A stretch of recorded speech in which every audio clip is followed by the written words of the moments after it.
For the first time since 2015, the Dallas Cowboys have dropped 4 straight games at home. 34-6 the final score as the Eagles improve to 7-2 in the 2024 campaign, and the Cowboys fall to 3-6. Welcome into the First Word, presented by Dr. Pepper. We're live from inside AT&T Stadium, just outside the Cowboys locker room. Momentarily, we will have Cowboys Game Night and Cowboys OT reacting to the Cowboys' 34-6 loss at the hands of the Eagles. We've got Barry Church and Nate Newton, former Cowboys in their own right. I'm Kyle Yeomans, reacting in instant way because we just got down here. The final couple seconds of that game ticked off very, very quickly.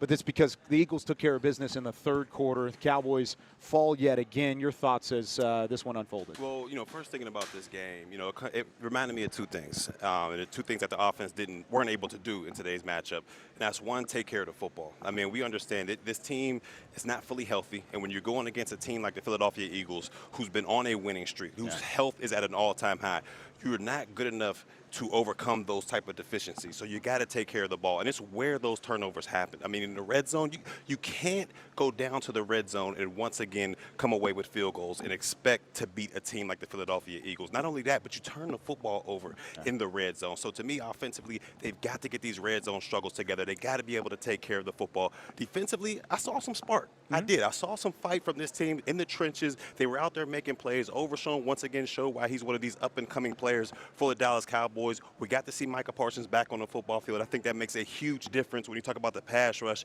and being able to take advantage of those offensive linemen for other teams. But overall, it came down to two things, like I said, the red zone and taking care of the football. They weren't able to do that.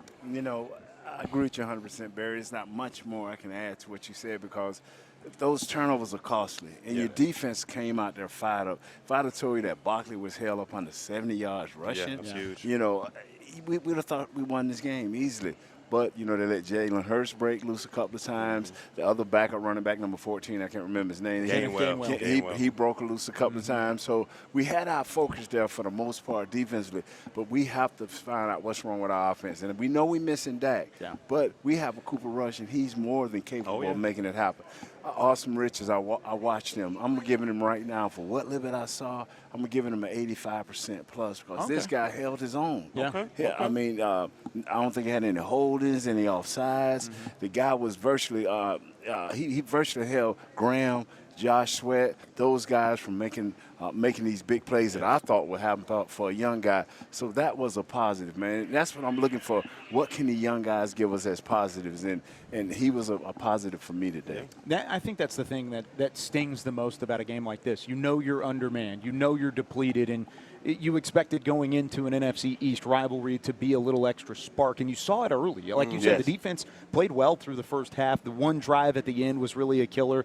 One because it came after a turnover. The second one because it was over the course of a minute and 20 seconds, and they drove down and really executed the 2-minute drill to perfection.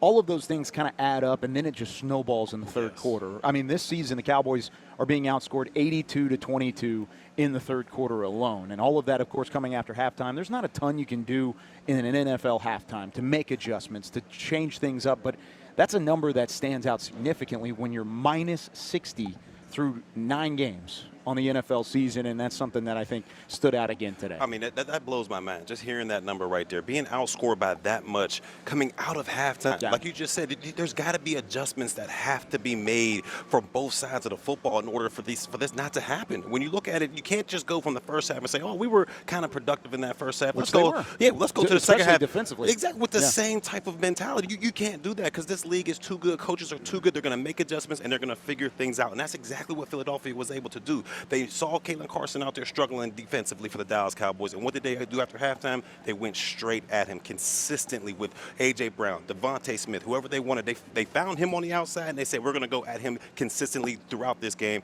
You got to be able to make adjustments at halftime. That number right there, just blew my mind. And another little adjustment they made, they tried to punch to the inside on the run with Barkley and with the other kid. They tried to go up, but you notice as the game, they just started touching the outsides a little bit better. So they made those adjustments, but fellas, Barry, you know this. Kyle, you play sports. You know this.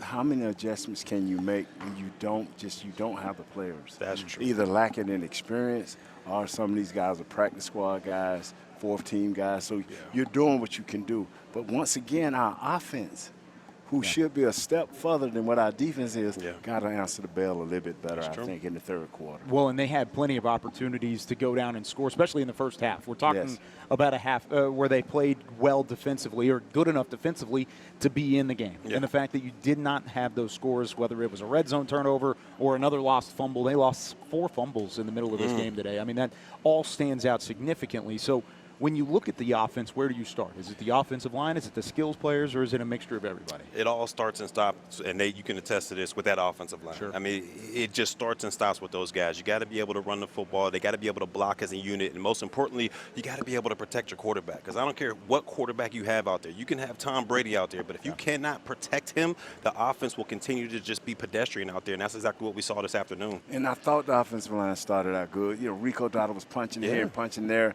And it just all of a sudden, like you said, we're going to halftime. A wrap before halftime, a minute and 30 with their drive. Yeah, that was big. Drive. Then that gave them the momentum. Then we came out, it's like, it just stopped. And so one great coach once told me, say, sometime when you come out in the third quarters like that, or end of halves, the end of a game with 2 minutes left, sometimes you just need a little better player or more experienced player. Yeah. And that can handle these big games decisions. Overshown is there. Yeah. We got to get a few other guys to come along with him. Well, and even with that, he goes down in the fourth quarter and did not return. He went straight to the injury tent following an injury timeout, and then he jogged to the locker room but did not play again after that as well. So we'll see what type of injury report we have from DeMarvion Overshown. A couple other players a little banged up in that game as well. Jerry Jones just now concluded his meeting with the media behind us, and we'll hear, of course, with Jerry Jones and what he said in Cowboys Game Night and Cowboys OT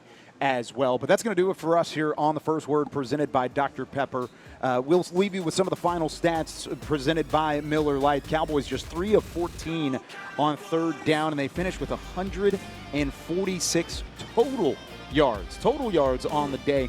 Not good enough on the offensive side of the football, as Philadelphia more than doubles their first down ratio, and that time of possession certainly worked in their favor as well. 34-6 the final score here from AT&T Stadium. The Cowboys fall to 3-6. That does it for The First Word, presented by Dr. Pepper. We'll see you for Cowboys Game Night and Cowboys OT.